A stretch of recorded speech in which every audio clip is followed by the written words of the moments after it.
So can we talk about that a Yeah. little bit? Because when you came in, you mentioned you're here because our legislators need help in building a black agenda. Yes. And I remember 20 years ago, this was actually a common idea, a concept, a black agenda. I remember growing up, Yeah. there was a black slate that was delivered to your house. And the black slate told you all the people you needed to vote for That's right. based on who was stomping for black people. And all of those institutions, whether it's black agenda or black slates, they've gone away, or if they haven't gone away, they're under the radar.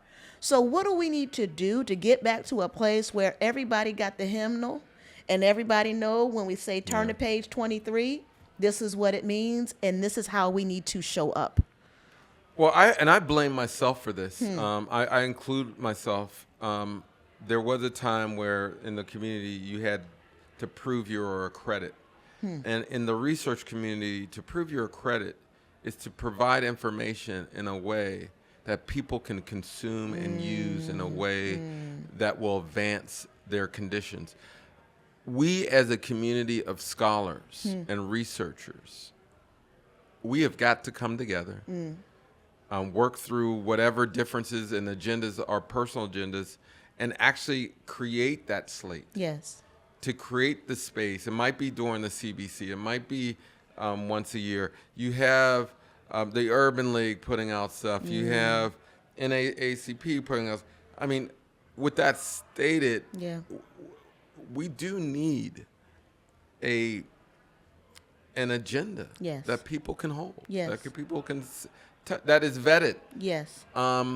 Because not everything, it holds up. Well, these days, if you have a social media, profile and you've got 100,000, 200,000, a million followers, what you say holds more credence in the African American community than what's coming out of the ivory tower. That's right. So when I graduated with my PhD, I decided that I was not going to stay in the academy because I had the same tension to say, I got in this work because I wanted to give back to the community.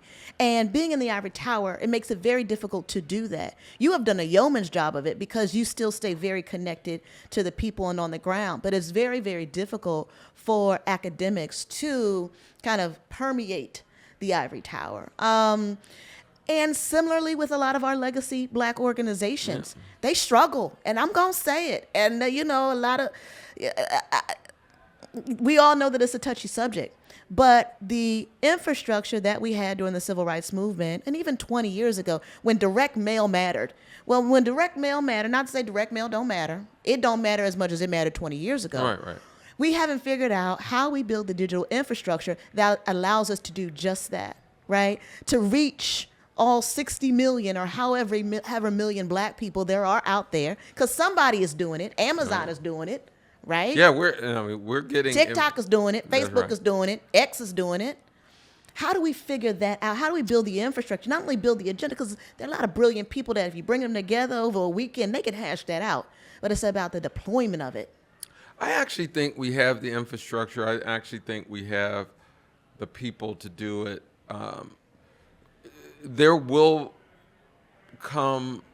are times when things do come together. I mean, I don't want to discount what 2020 did for us. Not that it solved everything, but we were generally on the same page on a lot of things. But it showed you how difficult it is to sustain something. Yes.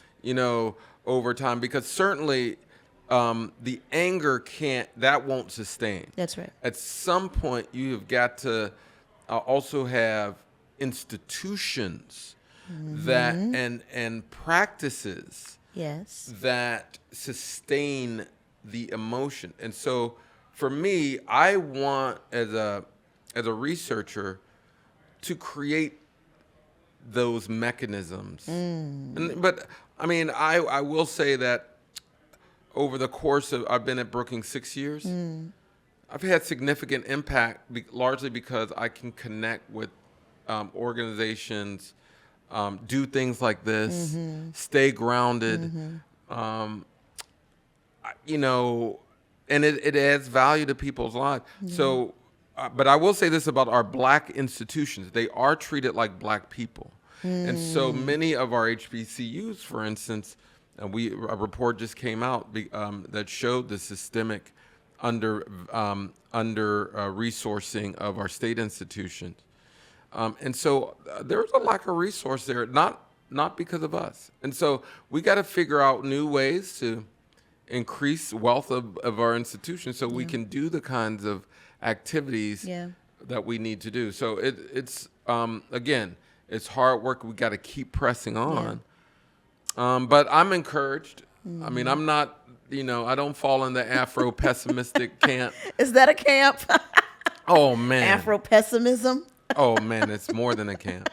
I mean, it's a movement. It's a movement.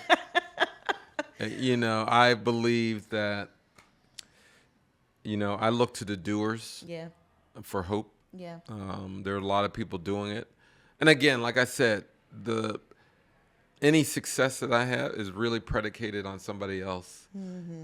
Somebody else's smaller success, or failure. Yeah. And so we got to keep that perspective that this is a long range game, and not just in America. Like, we got to go to antiquity to understand that Pharaoh let my people go type of thing. This is not like a 400-year struggle. So when you put it in the context, what black people have done in the last 50 years is nothing short of remarkable. Yes. So Agreed. So we're nowhere near where we need to be. Yeah. So, but I'm encouraged. I'm encouraged.